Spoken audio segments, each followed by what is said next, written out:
Hey, salut les gens, comment ça va?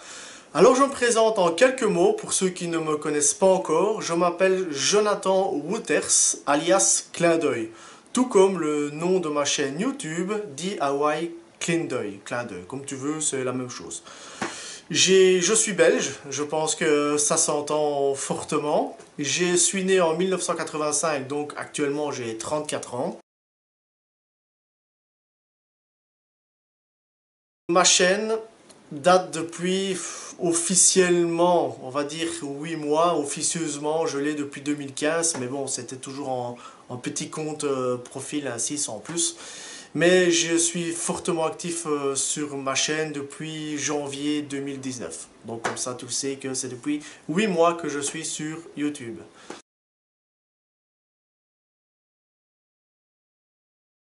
Comment a réagi ma famille et mon entourage? Ben écoute, la toute première à le savoir, parce que j'ai quand même demandé sa permission, c'est ballot de dire ça, mais on peut pas se lancer sur YouTube sachant qu'il y a beaucoup de gens qui vont te voir si ta femme est jalouse ou ne veut pas. Donc ça a été la toute première à le savoir, je lui ai déjà demandé si elle voulait bien, et sa réponse a été assez claire, oh tu te peux, ça me dérange pas. Ok, ça va, c'est pas passé dans l'oreille d'un sourd. Donc voilà, et puis après ma première vidéo, qui n'était pas forcément une vidéo, c'était plutôt un montage photo, parce que voilà, j'avais un projet qui m'avait duré 5 mois, qui était l'air de jeu en bateau, et je voulais la mettre sur YouTube, et voilà, donc ça a été ma première petite vidéo montage, et ma femme n'était pas forcément contre, elle a bien apprécié. J'ai tout doucement demandé l'avis à mes parents. Maman, toute folle, toute contente, ah, t'as bien fait, fonce et tout ça. Le papa un peu plus restreint parce que voilà, voilà, c'était un peu comme ça. Et puis après, au fur et à mesure des vidéos, ça s'est super bien passé. Les collègues l'ont su, voilà, ce que j'ai un peu quand même dit aussi, annoncé la couleur. Et tout le monde autour de moi m'encourage. Il n'a pas forcément de moquerie, il n'a pas forcément de jugement, que du contraire, il a beaucoup de conseils. S'il y en a deux qui le font, pourquoi pas toi? Donc vas-y, fonce, fonce, fonce, fonce.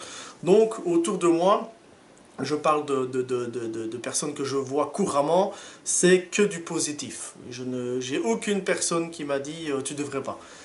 Maintenant, les gens que je connais, que je côtoie peut-être plus, parce que voilà, la distance fait que, peut-être qu'entre eux, ils se disent autre chose. Et je vais te dire, je m'en fous. Je vais te dire honnêtement, je m'en fous, mais je m'en balais royalement. Je le fais en premier lieu pour moi. Non, je le fais en premier temps pour moi. Les gens apprécient, tant mieux. Les gens n'apprécient pas. C'est ma vie, je fais ce que je veux. À part la vie de ma femme qui est très important, le reste.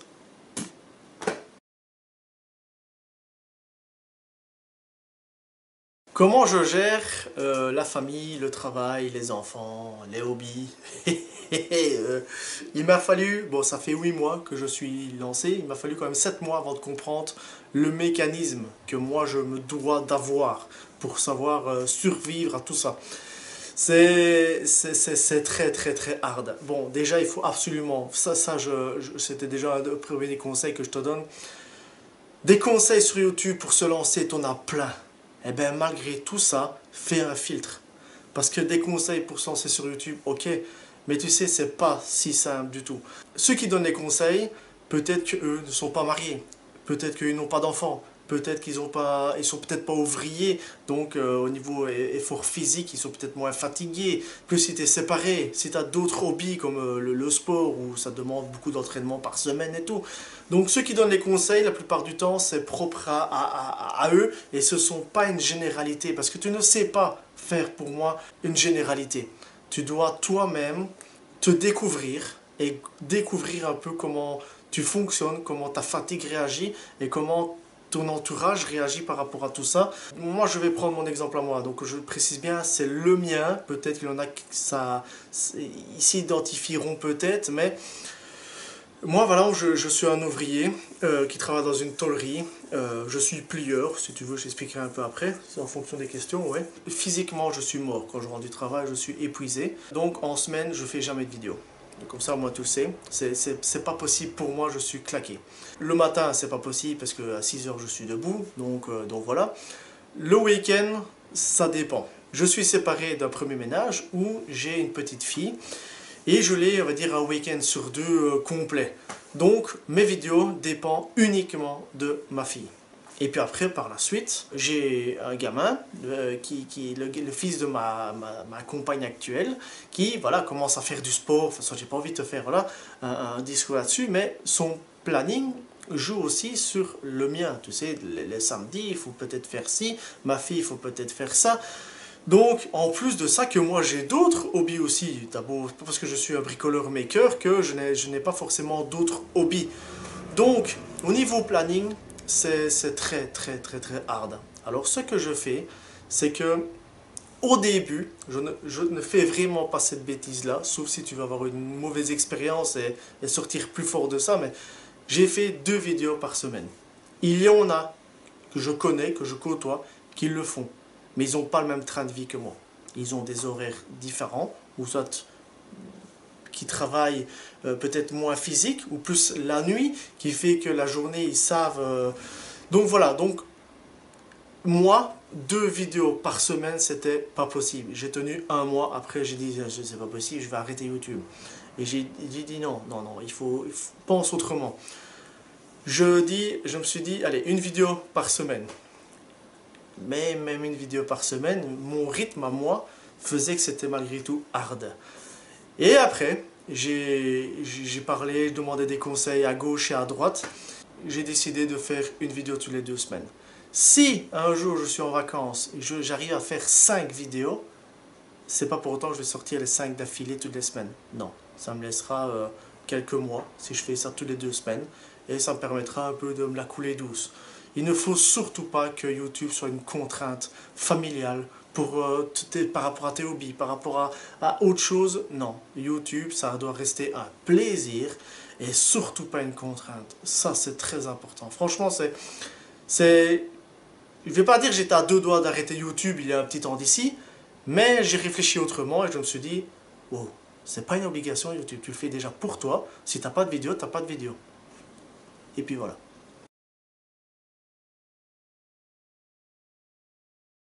Je sais plus vraiment.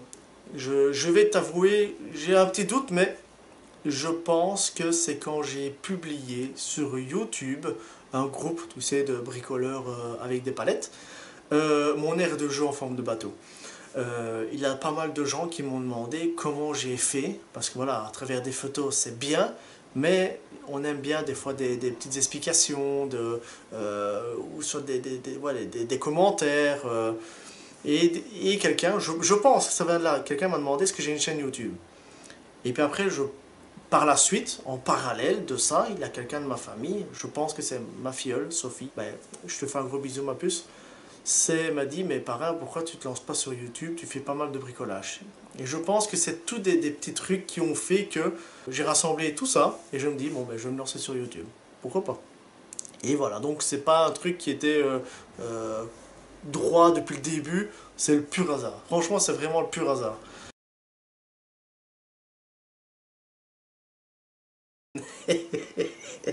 Je rigole parce que c'est assez osé. Je suis quelqu'un qui ne suit absolument pas tabou. Moi, on peut parler de Kikin, Poupous et Ragnagna, j'en ai rien. C'est des mots qui sonnent... c'est harmonieux dans ma bouche et dans mes oreilles, ça me choque pas. Donc, ce que je vais te dire là, ça pourrait peut-être offusquer certains, mais bon. Quand j'étais adolescent, j'étais abonné à un livre qui s'appelait... non, j'étais abonné à des livres qui s'appelaient Clin d'œil. Et ce livre-là, dans les pages, en fait, c'était des blagues coquines, mais en version BD. Hein.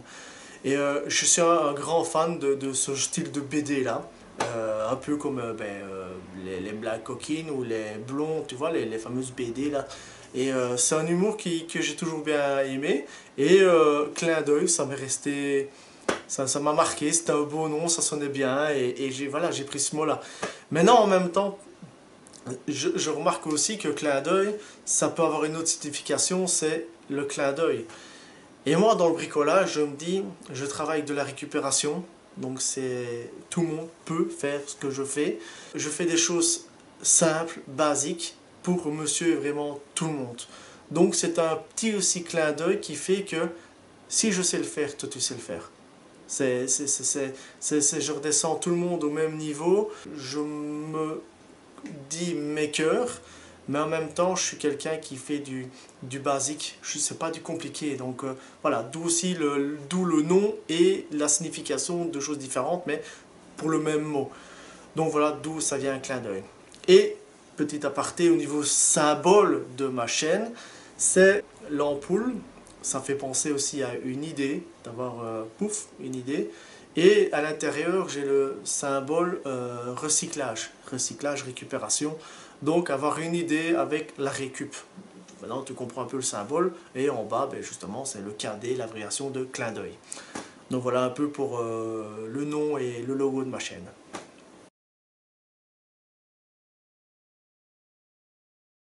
Je vais séparer la question en deux. Quels sont mes makers préférés? C'est délicat parce que j'en ai plein. Mais plein. Mais voilà, tu veux une réponse, je vais t'en donner une. C'est Astuce Design. Je suis fan de tout ce qu'il fait. Parce que c'est si simple, mais à la fois, moi je n'ose pas faire ça. Parce que c'est quelque chose que je ne gère pas, je n'ai jamais essayé. Et quand tu regardes ces trucs, c'est... Waouh, je suis vraiment fan de tous ces projets. Donc comme ça, Jonathan, un petit big up. Hein. Maintenant, il y a aussi MTM Wood. Alors lui, c'est... en fait, quand je vois ça, j'ai la bouche qui s'ouvre. C'est hallucinant ce qu'il fait. Pour t'expliquer un peu, il fait des découpes bois de bois de boue, oui. Et il les assemble, les colle, ça fait une genre de mosaïque. Mais c'est un truc de... ça donne des effets d'illusion. Donc tu regardes le truc, tu fais ça, ça donne un effet, tu fais ça, ça donne un effet, tu fais ça. Et c'est la même plaque, hein. Pour moi, ça s'appelle vraiment un artiste. C'est vraiment... je t'invite même à aller voir sa chaîne. Tu seras vraiment sous le cul de savoir ce qu'on peut faire avec du bois, tout simplement. Et juste du collage, hein. Donc tu vois, c'est que des découpes du collage, hein. Donc voilà. Et le troisième maker, c'est l'art ondi. Il n'est pas encore fort connu, et c'est... Voilà, je pense que c'est parce qu'il débute, mais ce mec-là, je le mets là.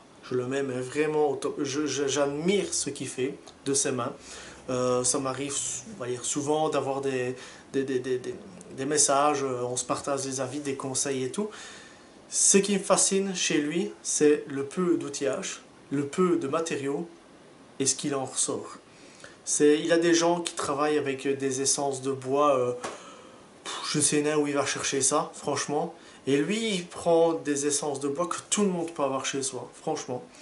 Et il te fait aussi des collages, mais il te fait des belles formes, des beaux projets. Il t'a fait une tortue, il te fait une épée, il te fait des voitures. Et tout ça avec tellement peu de choses. Et franchement, c'est un très grand respect. Je te le dis franchement, respect, je t'admire fortement. Jonathan aussi, vous êtes deux makers francophones que j'admire fortement. Et maintenant, je voudrais justement passer à la question suivante. C'est avec qui je souhaiterais travailler. Je ne gère absolument pas la résine. Jonathan de Astuce Design fait partie des 3 personnes avec qui ça me déplairait pas de travailler. Parce que j'ai envie de découvrir franchement cette matière-là, ce qu'on peut faire, les trucs et astuces à surtout pas faire, les conseils, tout ça. Parmi les 3 makers, il y a Jonathan d'Astuce Design, il y a Jonathan de Astuce Design et il y a Adopte une caisse. Ben, pour moi, c'est une évidence. C'est un mec aussi qui est de très haut niveau, que je respecte fortement pour son travail. Et il y a, on le connaît très peu aussi, ici, il fait aussi dans la résine, c'est Custopoxy. Bon, les 3 makers que je t'ai dit, ils ont toutes la même particularité, c'est la résine. Alors pourquoi 3 de la résine? C'est parce que pour moi, la meilleure école, c'est d'avoir plusieurs professeurs qui expliquent la même chose. Moi, allez, quand quelqu'un m'explique quelque chose, des fois je peux pas comprendre, alors que c'est si simple. Mais il suffit, pouf, d'entendre le mot-clé pour que je comprenne. Alors, si j'ai 3 professeurs qui expliquent de manière différente la même chose, au moins j'ai des chances de gérer la résine. C'est juste, juste pour ça. Donc voilà, donc, c'est un petit résumé, c'est Jonathan de Astuce Design, c'est Mathieu de Custo Poxy et c'est Jean de Adopte une caisse. Voilà, c'est les 3 makers que j'aimerais bien. Pourquoi pas, on sait jamais, on sait jamais, il y a quand même que 1000 km qui ne sait pas, mais on sait jamais, on sait jamais.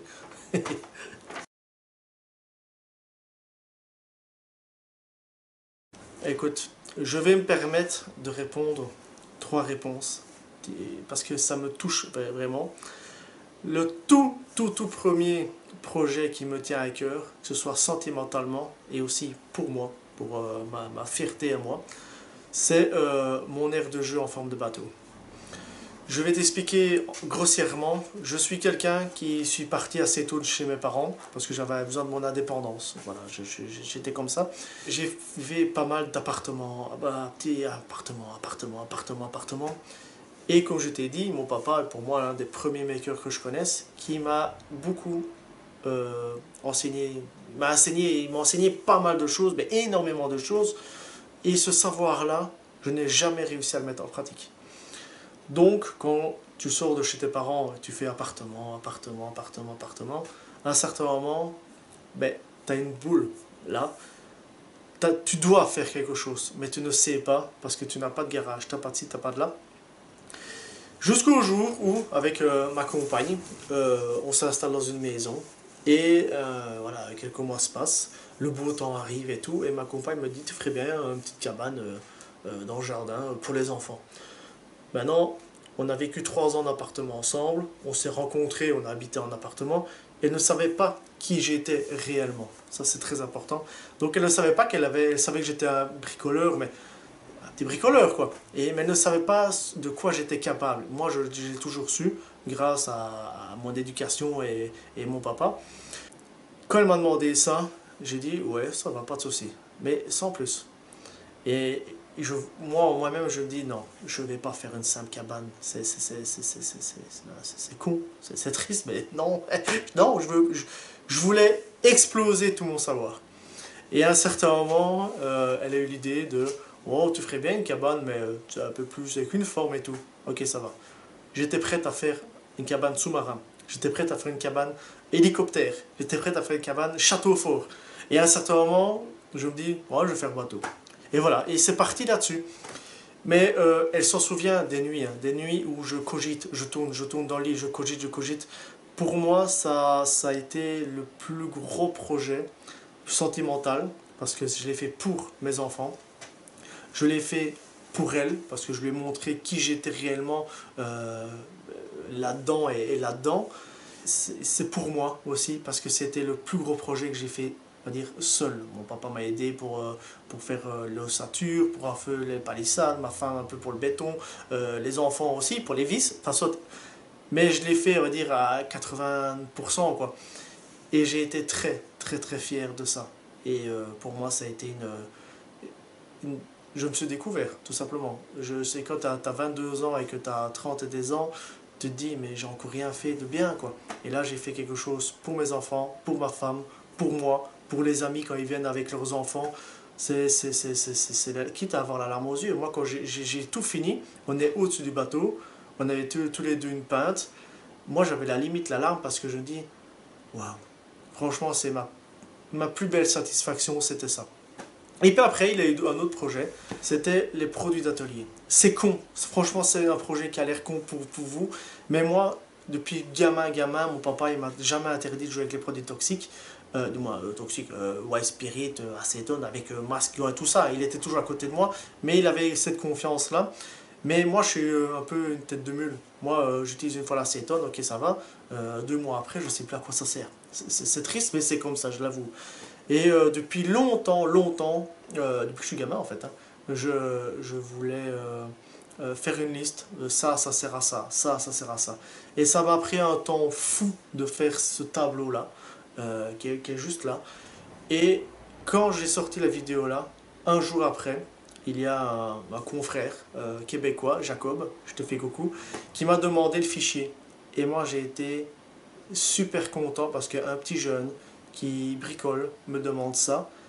Et je me dis, au moins j'ai rendu service à quelqu'un et ça me fait super plaisir. Tu te dis, ben ça y est, YouTube se lance, le partage. Et j'étais aussi encore une fois content de moi, du temps passé à faire des recherches et tout, de travailler sur Photoshop, PowerPoint, tout ça. Et un autre projet, le troisième, et ça c'est rien à voir, c'est le pire projet, mais je vais t'expliquer pourquoi je t'en parle et tu devrais aussi en avoir un. La rénovation du manche de Hachette. Oui, c'est ça. C'est une vidéo qui fait partie de mes toutes premières, tu sais où je t'ai dit au début que j'en faisais 2 par semaine.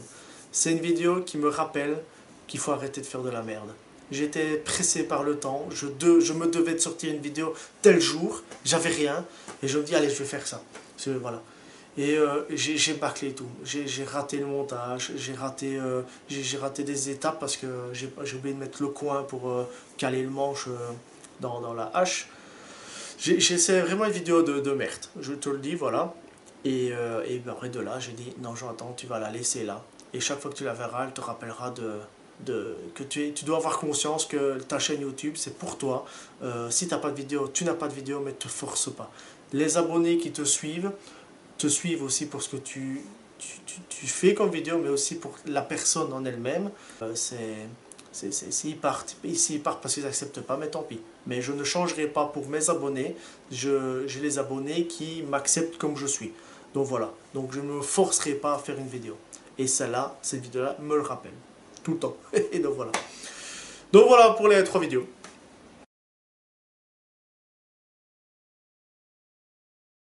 Ah. Mais écoute, la visseuse, c'est pour moi une très très excellente réponse. Mais elle a déjà été dite. Et je vais me dire, redire est-ce que ça a déjà été dit, ça ne sert à rien. Donc, j'ai 2 autres, pour moi, machines. C'est ma meuleuse d'angle. À ne surtout pas confondre avec une disqueuse. Parce qu'il y a beaucoup de gens qui confondent une disqueuse et une meuleuse d'angle. La disqueuse, c'est un disque ainsi, la meuleuse d'angle, c'est ça. Donc, la meuleuse d'angle, au moins 2 fois par semaine, j'utilise. C'est à la limite plus que ma visseuse, quand tu regardes bien. Alors, pourquoi je l'utilise? C'est la visseuse, tu visses, tu fores. Tu sais adapter, entre guillemets, un bricolage que tu as fait avec du papier de verre pour poncer. Mais c'est tout. La meuleuse d'angle, pour moi, a beaucoup plus de fonctions. Tu peux découper, tu peux meuler, tu peux poncer, tu peux enlever des bas et bavurer. Si tu mets un disque tronçonneuse, ben, tu peux tronçonner.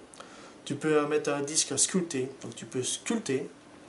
Tu peux mettre des plateaux, tu vois, des plateaux pour rajouter par exemple un disque à poncer.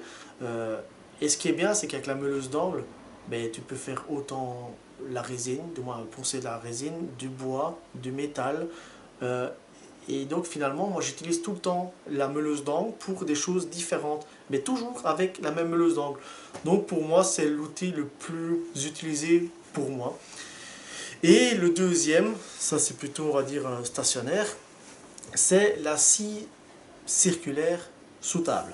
Bon, c'est pas moi, dans mon éducation, dans mon passé, dans ce que j'ai vécu et tout, une scie circulaire, à la base, c'était un gros moteur triphasé qui faisait au moins 15-20 kg, qui il faisait tourner une courroie et qui faisait tourner la lame. Mais la lame, c'était pas une lame raciste, c'était la lame, tu vois. Et ça permettait de refendre, pas refendre du bois, mais couper du bois quand tu achetais plusieurs stères. Et pour moi, à la base, c'était ça, une scie circulaire. Et quand j'ai acheté ma propre scie circulaire, ben, je l'ai utilisé pour ça aussi. Donc je découpais du bois pour le barbecue, bois de chauffage et tout ça. Et en même temps, en parallèle, j'utilisais des fois pour des belles planches, des précisions. Et j'ai défoncé ma scie circulaire. J'ai dû la démonter, la retrafiquer, j'ai dû les remplacer déjà certaines pièces. J'ai vraiment pas pris soin de la scie circulaire. Alors, pour les fans, les ébénistes, les menuisiers, ne m'en voulez pas. C'est parce que c'est, pour moi, à la base, une vraie scie circulaire, c'était pas, voilà, c'était 2 choses différentes pour moi. Donc voilà, ça c'est un outil que j'utilise tout le temps, là c'est circulaire sous table, autant pour des précisions quand elle veut bien, ou quand elle veut encore, que autant pour découper des chutes de bois pour brûler ou pour barbecue quoi. C'est la même chose, mais voilà, t'as compris.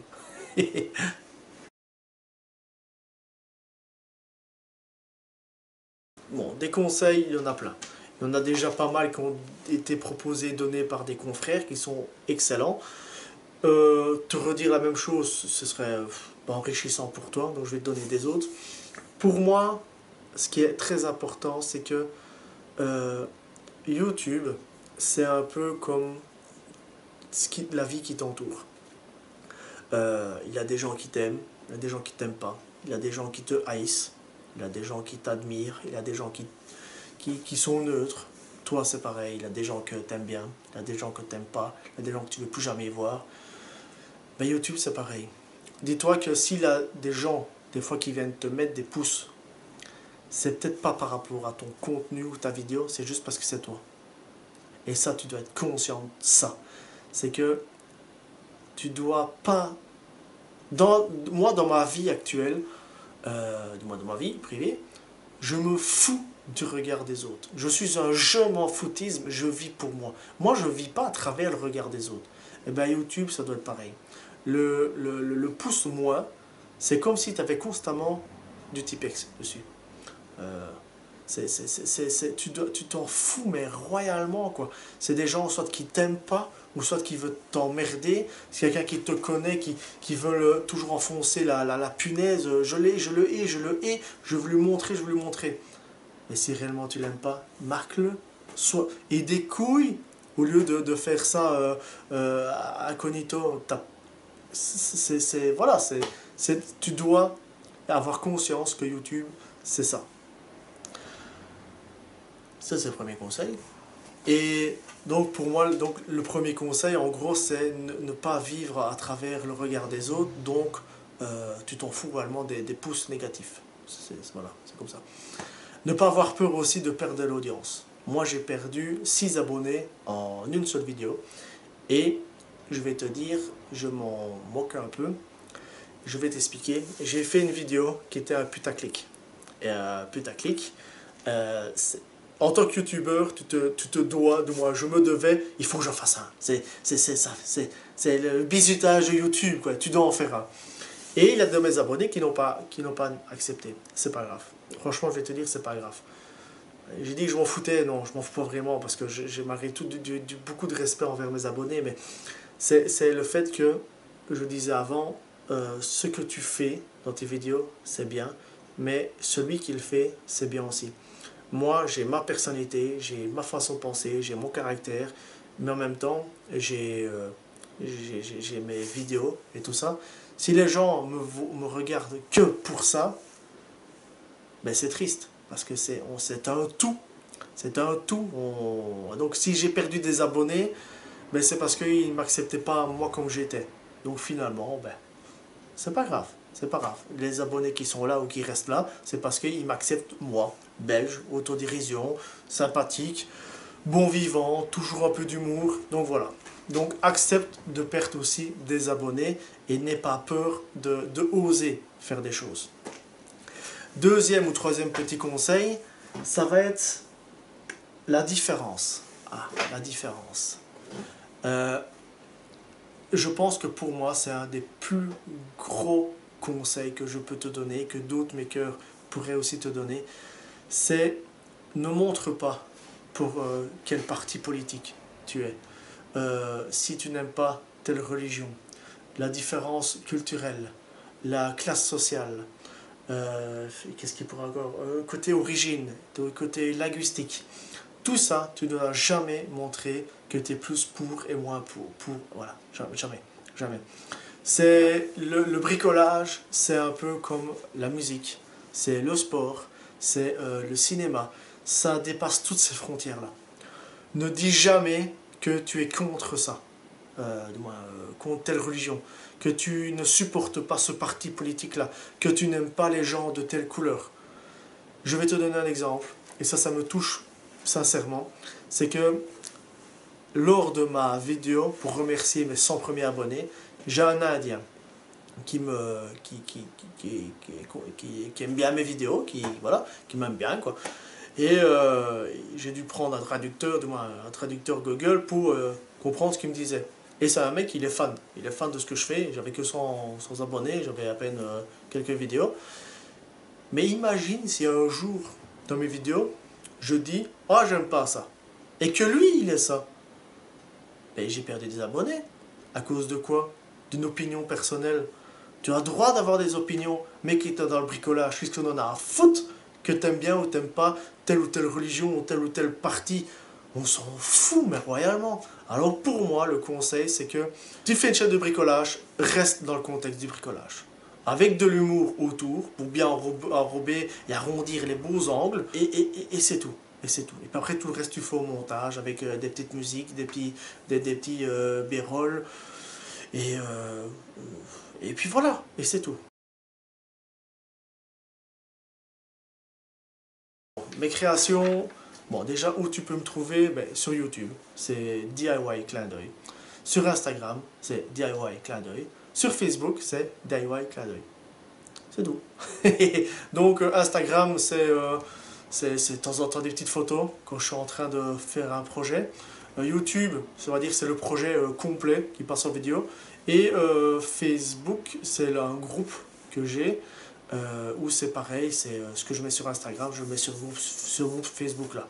Donc voilà, c'est 3, c'est déjà pas mal, je trouve. Et un petit conseil, Facebook, tu le mettrais de côté, moi je verrais pas la différence. Par contre, YouTube, pour moi ça rime avec Instagram. Tu mets quelque chose sur Instagram, pouf, moi depuis que j'ai Instagram, j'ai beaucoup plus d'abonnés. J'ai beaucoup plus d'abonnés, je veux dire, sur YouTube. Donc, moi je te conseillerais d'avoir au minimum Instagram et YouTube. Voilà.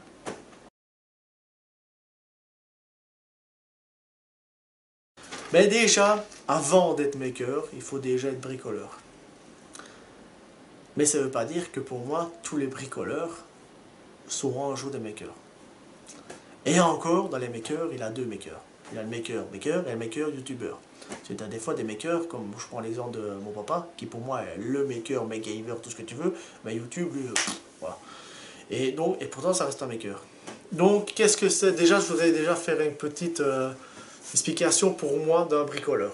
Que ce soit de main gauche ou un vrai bricoleur, quoi.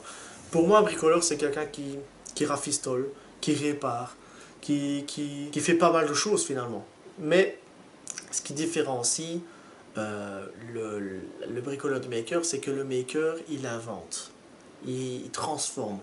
Style, une machine à laver qui est foutue, mais il te la transforme en fumoir pour jambon. Tu vois la transformation? Ça pour moi c'est un maker. Changer par exemple un joint d'un siphon parce que ton évier fouille, ça c'est un bricoleur. Tu vois le lien? Le maker, c'est quelqu'un qui ne sait pas rester à rien faire. Un bricoleur, s'il n'a rien à bricoler, bah, sa vie continue. Le maker, pour moi, c'est un truc qui vient de ses tripes. Il a une de ses boules que s'il n'a rien à faire, mais il n'est pas bien dans sa peau. Il doit inventer, il doit bricoler, il doit innover, il doit faire quelque chose de sa main. Il serait tout nu, il arriverait qu'au jouer à quelque chose. Tu vois ce que je veux dire? Ça, c'est... Il ne sait pas rester à rien faire. Ça, c'est vraiment pour moi. Et voilà, et pour moi, et le côté partage, l'échange, c'est quelque chose qui est aussi très important pour moi en tant que maker, de moi, mon avis par rapport à ça. Quelqu'un qui vient, allez, on va dire je suis un bricoleur, tu viens chez moi, on boit un coup, tu soupes à la maison, voilà, je ne vais pas te dire ce que j'ai fait. Mais quand tu es fier de montrer ce que tu as fait, c'est que tu as envie d'avoir son avis, c'est que tu partages justement ce que tu as fait. Donc en toi, c'est que tu es un peu un maker aussi. Et puis après, tu as le maker à grande échelle qui est sur YouTube, où là, il a vraiment envie de montrer ce qu'il sait faire et avoir d'avis de beaucoup plus de monde. Et là, après, tu as les makers réseaux sociaux, quoi, YouTube, Instagram et tout ça. Donc la grande différence entre le bricoleur et le maker, c'est savoir transformer, savoir imaginer, savoir innover. C'est la gymnastique d'esprit sans cesse. Un maker, des fois, il ne dormirait pas parce que il n'a pas la solution. Il cherche, il veut cette punaise, de solution, et il dormira pas correctement tant qu'il n'a pas cette solution-là. C'est un truc qui vient, c'est une façon de vivre pour moi, un maker. Un maker, c'est vrai ça, c'est quelqu'un qui est curieux. Il veut toujours savoir comment ça fonctionne. Il est prêt à démonter quelque chose qui est neuf pour savoir comment ça fonctionne, et à la limite il s'en fout de ça, de l'objet principal. Il veut savoir le mécanisme qu'il y a derrière, en dessous. C'est la curiosité, c'est très important pour moi, pour un maker. Et il y a aussi, c'est être créatif. Attends, tu m'étonnes, être créatif, c'est la base, c'est comment dire, c'est inventer. C'est inventer, tout simplement. Comme je t'ai dit, à transformer, dire, une machine à laver en fume à pour le jambon, mais il faut avoir l'idée. Il faut avoir, encore une fois, une certaine gymnastique d'esprit pour se dire que c'est possible. Donc voilà. Et après, tu as le partage des connaissances, et ça, c'est génial. Parce que moi, j'ai pas honte, mais il y a plein de fois, je demande des questions à la con à des confrères. Pourquoi ceci? Et ils me répondent, parce que ceci. Et inversement, il vient vers moi, comment tu as fait ça? Tout simplement en faisant ça. Et c'est ce qui est génial. Entre tous les confrères qu'on est, la bande commence tout doucement à s'agrandir. Et je vais te dire, je suis belge, je suis vraiment fier d'être belge, malgré tout ce qui se passe chez nous en Belgique. Ce que j'adore dans notre communauté francophone, c'est justement ça.